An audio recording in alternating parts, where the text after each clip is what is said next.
One of the favorite things that I remember as a child is Cioppino. My dad telling me of Grandpa and all the buddies coming in and all the fishermen down in San Francisco coming into the wharf and each one having a different catch, maybe some clams here and some crab there and some prawns and some fish, and then they would trade. They would trade out, and so everybody had a little bit of everyone else's catch, and then they'd make a big fish stew. The French would call it a bouillabaisse, and Italian we call it cioppino. So let's go ahead and get started. And two of the main ingredients that you're going to want to get, as you get in almost any French dish when it comes to sauces and soups, is you're going to start with your mirepoix. Mirepoix is just carrots, onion, and celery. It's those basic flavors that go in just about everything French, and that's how I was trained, although I'm Italian. So let's start with we have our carrots in kind of a medium chop. We have our celery as well. We're going to go ahead and cut this onion for you. You want to keep this leather off the cutting board, so keep this really clean as you're moving through. All this little leather that's off the top, keep it off your knife as well. And then we're going to do like a medium dice on this one. Remember, the onion, you want a sharp knife. And when you cut this, you want to cut down, and then you want to just, again, you want it about a medium dice, which is a 1/2 inch squared. So we're going to go down almost all the way, and I'll do that for you twice. We're going to leave this attached at the end, and that's just to hold the onion together. Just makes it a little bit simpler. Okay, and then we're going to cut it, all right, like so, and then a couple chops on the last part, and then there's our medium dice.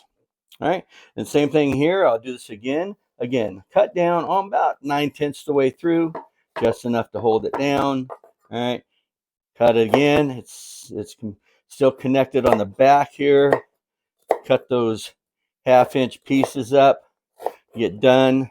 Simply just dice the back piece that was holding it together, and that's what you got. So all together, what we have here is, again, called our mirepoix. Mirepoix, celery, onions, and carrots.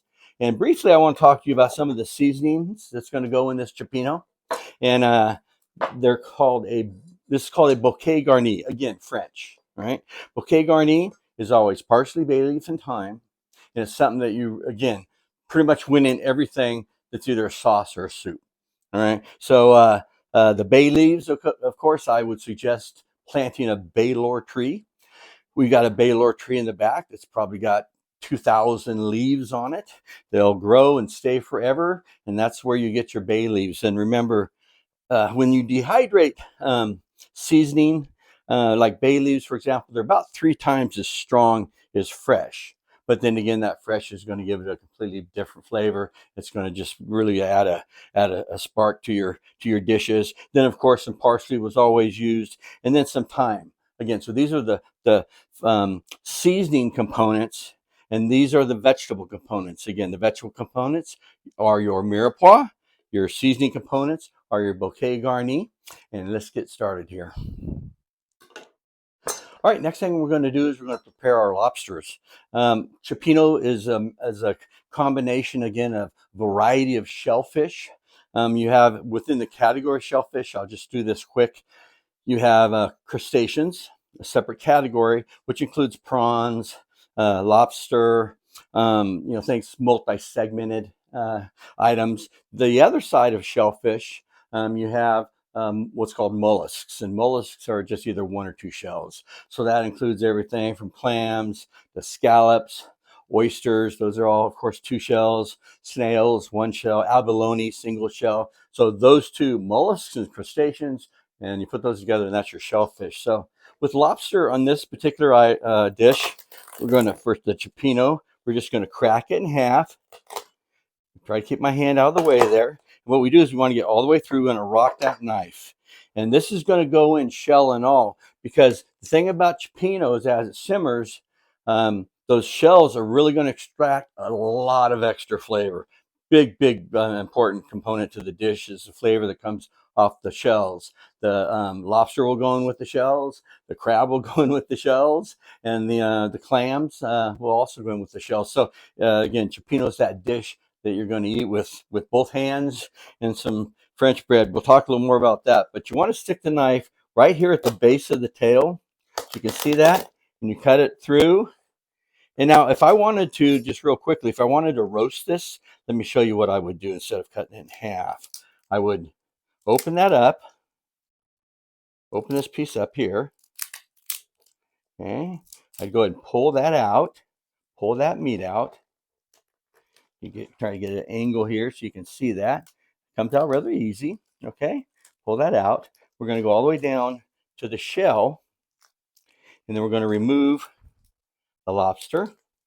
Okay, we're going to flip that shell over, set that shell down, and then we're going to fillet out this lobster. And that lobster is going to go right on top. So this is if we're going to roast it. We'd go with a little bit of butter, a little bit of perhaps paprika, a little bit of seasoning salt. I use a little bit of secret salt. You know, one day I'll give that recipe out as well. But a little secret salt on there. And again, you don't want to do a lot of seasoning because you really want to taste the lobster, not the flavors that are going in there. It's very delicate. So we're going to go ahead and, again, this particular side of it is not going to be, I'll put the shells in there, but for the flavor, again, as we talked about. But I did want to show you how to prepare a lobster because, you know, it's always a nice thing to see as well. So we've got all that flavor. We're keeping all these shells. We're going to throw that in there. And again, it's a shellfish stew. So you're going to be careful that you're not eating a shell when you go through it. But it's real all hands in kind of a dish. So we'll go ahead and let's keep moving along on that. In fact, you know what I want to show right now? Let's go ahead and show you the crab. All right, so we're going to go ahead and prepare the crab. Again, we already got the claws that are broken off. We're going to break off the feet as well. Again, we're going to just lightly crack those before we throw them in so that flavor can get out and the flavor can get in. We've got both of those. Okay, so to go ahead and clean this crab, we're going to get some nice cold water dripping here. We don't want all the flavor to come out of this, but we do want to clean it. So we're just going to pop the top off of that crab, like so. Okay, then all the different entrails that are inside of it. We got these sponges on the side we can go ahead and get rid of. We got the head here we can pull off. And then I just like to clean the inside, make sure we're getting all those inside of the guts and the rest of the inside of that. And then we go nice and get everything off there we're not going to eat, get nice and clean. Then we're just going to simply break that in half. All right, and then we're going to take that. We're going to again crack the claws and the legs before we put them in the soup, and we're all ready to go. Get all that flavor out of there. The portion for cioppino when it comes to crab is I would go about a half a crab a person. That's with the rest of the shellfish. That's more than enough.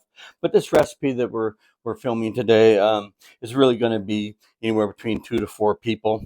So we're just going to cut this in half. This is the body that we just cleaned. We'll cut that in half. We will give you some crab pickers to be able to eat this. It'd be nice to have a cracker and a picker as well, but we'll show you another trick you can do as well, which is go ahead and use this claw, the piece of this here, and use that as your picker. So as you go and you're eating your cioppino, you're kind of just using one of these to pick it out. But they make pickers as well as they make crackers. Again, I do like to crack this before I put it in there, just because it's all that flavor is going to get just melded, kind of married together with the rest of the flavors in there. So we'll go and get those out of there again, lightly crack them. There's no need to tenderize. We have 2 sides to this guy. This side's to tenderize. This side's just to break. All right, or to crack in this case. So we're just going to kind of light crack on those. Again, we don't want to smash them. We just want to break the shell. So it's going to get the flavor out. Excuse me. And it's also going to make it a little easier to eat when you're finally done with your preparation and ready to dig in. So, all right, so there's our crab. That's all prepared, and now we're ready to go to the pot and start cooking.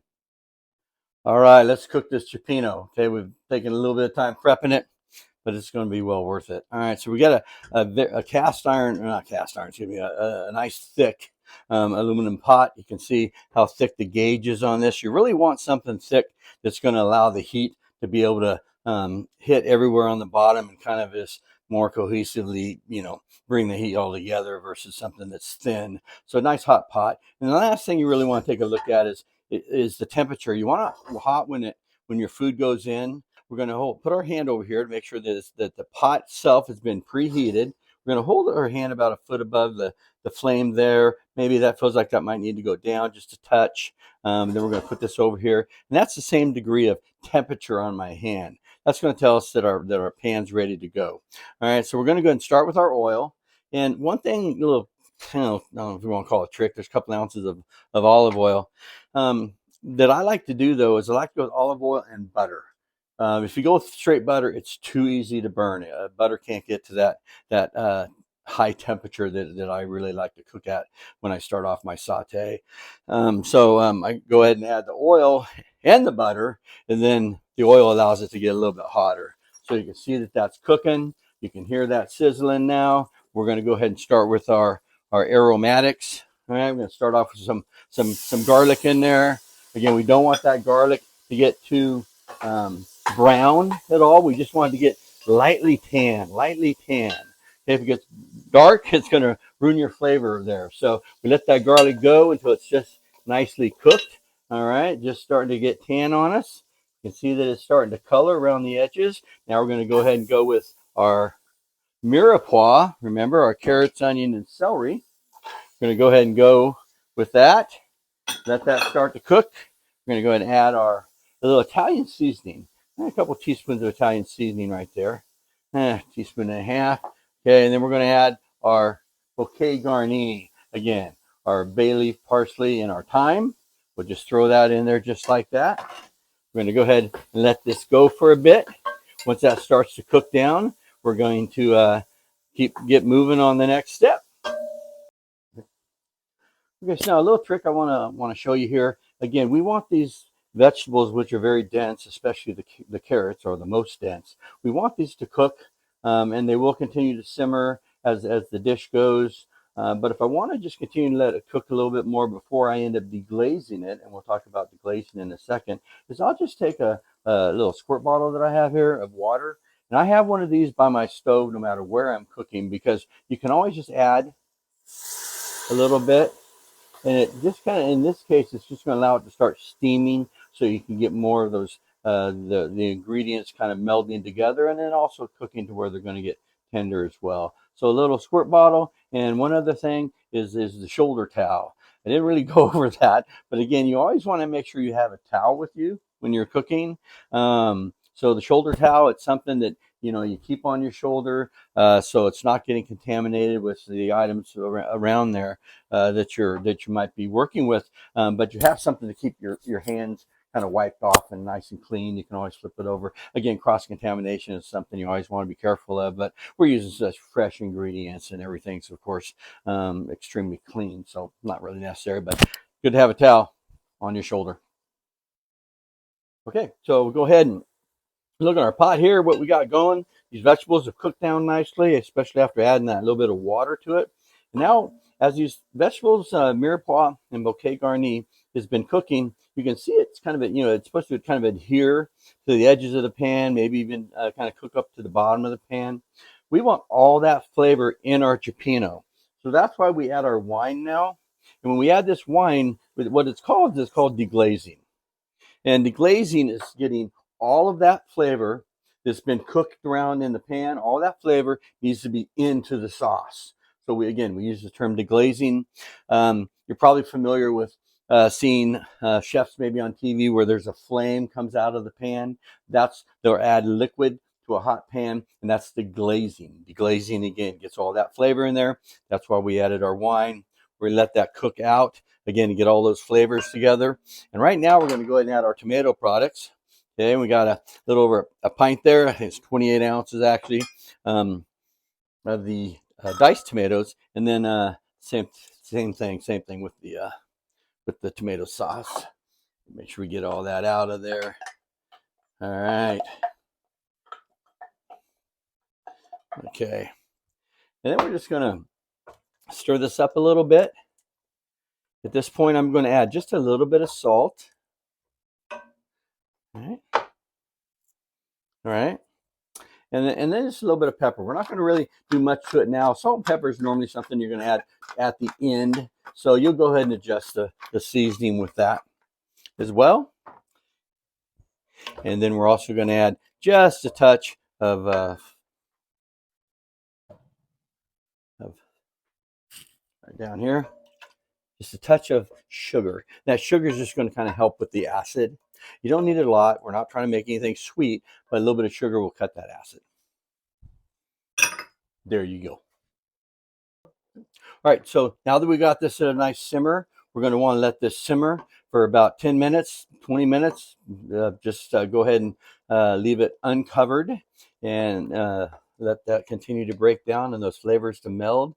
But that simmer is what you want to reach, and you want to let that go. Let's go ahead and talk about the seafood we're going to put in this real quick now. Okay, so we got our variety of seafood again. This is what came in on the fishermen and the different boats and the different catches they had, nice and fresh, right out of the water. One of the things that a lot of people tell me is they don't like seafood, and I always ask them why. 90% of the time, same thing, because it's fishy. Well, nothing's supposed to be fishy. It should be oceanic. It should have that nice seafood flavor and aroma. If it's fishy, that just means there's too much bacteria. If it's fishy, I wouldn't eat it, okay? So you want it nice and fresh. So we have our clams, our shrimp. I'd like to just talk real briefly about the shrimp.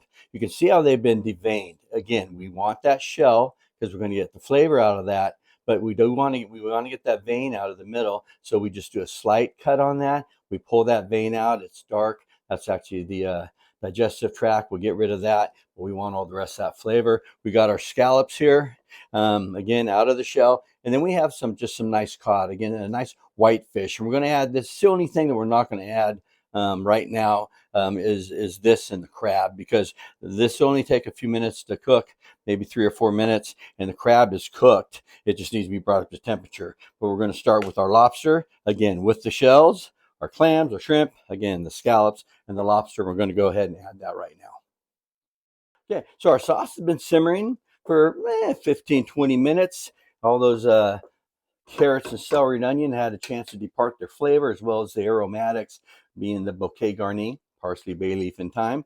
You can leave those in there. They'll be able to pick them out with their hand. We're going to go ahead and add our scallops now. Okay, we're going to go ahead and add our shrimp. And we're going to go ahead and add our lobster. All right. We're going to go ahead and let that simmer for about 6-7 minutes. Okay, until the seafood just takes a little bit of time to cook and just starts cooking again. We don't want it to complete cook because we still need to add our clams, and we still need to add our white fish, and then of course our crab. Okay, so let's go back to the pot here. It's just been enough time to get, again, those. I usually just check a carrot because that's the most dense thing. And if the carrot is cooked all the way through, then you pretty much know that you're in the target area. So we'll go ahead and try that carrot. Very good. That's cooked. And then we want to make sure that we do try this to make sure that it's well seasoned. I mean, if you don't taste it, you're not going to know. If you're on target or not. So be sure you taste it. We're going to taste that. Very good. Always use a separate, spoon each time you do that.